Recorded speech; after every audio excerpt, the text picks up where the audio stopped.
Next, we're going to take a look at the SSL channel's ExpanderGate section. In the dynamic section, below the white compressor knobs are the green expander knobs.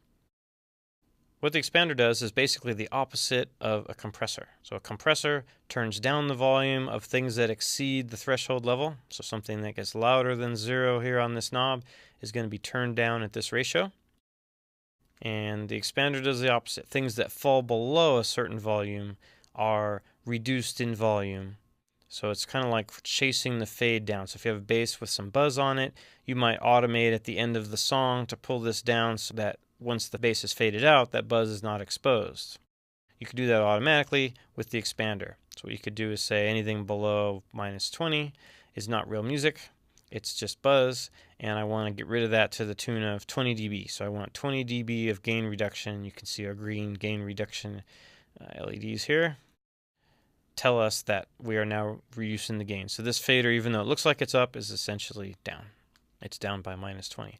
As soon as the bass player plays and exceeds that threshold, we're going to see the, let's see, here's how we can do it. We'll see the expander get out of the way, but until then, it's going to stay gain reduced. So when he plays, we'll hear it. When he stops playing, it will gently fade it out for us. It'll actually follow the music down. It's doing more than fading it out. If you just want it to fade out, let's say you have a snare drum that just has an attack and there's no sustain to follow after that. You just want this thing to fade the fader down for you. That's where the gate comes in. So on a gate, like for a drum, as soon as the drum is done, it starts this release time to fade to whatever maximum amount of expansion or gain reduction you're allowing.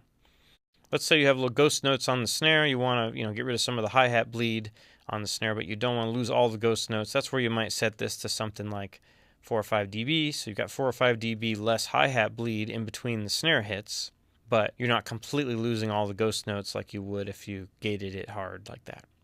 Finally, we have an attack button that does the same thing the compressor attack did. Fast is really fast, so if at the next snare, this thing gets out of the way quick, no gain reduction, fast, lets the full snare through. On slow, we might lose the transient of the snare. The expander's not all the way released yet. It's still doing some gain reduction, and it opens quickly, but not fast enough for something like a snare. Let's hear this thing. How would you use this musically? In the old days of tape machine, you had 24 tracks of hiss coming into your SSL console. The expander was great because it would get rid of the hiss on instruments that weren't playing. It would just mute those tracks, so you didn't have to automate all those mutes to keep 24 tracks of hiss. Or if you have like an acoustic guitar intro on one track, you've got 23 tracks hissing away. You can use the expander to take that out. In the digital age, we don't have tape hiss, and hopefully most of our instruments aren't too noisy, but you still might use this for musical purposes. A great example would be the under snare mic. Under the snare, we love the sound of that thing, but it picks up musical noises as well as unmusical noises. So a musical noise would be, the nice brightness that the under snare mic adds on a hit, and the ghost notes that it picks up. If a drummer plays ghost notes, it picks them up pretty nice. But then when he hits a floor tom, you really don't want it rattling the snare, or the bass amp nearby is rattling the snare. Those are quieter rattles, so hopefully we can set the threshold in a way that reduces that. Let's go ahead and reset our channel and listen to the snare bottom. We could say the range on our expander, something like 20 dB, reasonably fast release, and let's mess with the threshold until we started turning some things down. Turning down those quiet stuff. Here it got rid of all the things in between. Might be easier to hear if we load a preset that has some compression and is really bringing up all the noise in between the snares. So now you can really hear it. Without the expander, we've got cymbals, we've got a lot of stuff in there that's not really stuff that we probably want loud and mono in our drum mix.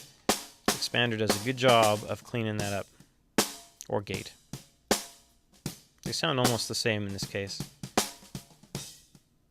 The kick opens the expander a little more because it's a ratio. As the volume increases, it starts to release. While the gate's kind of an all or nothing. If nothing has exceeded the threshold, it's not opening. It's staying at -40 gain reduction. That's how that works.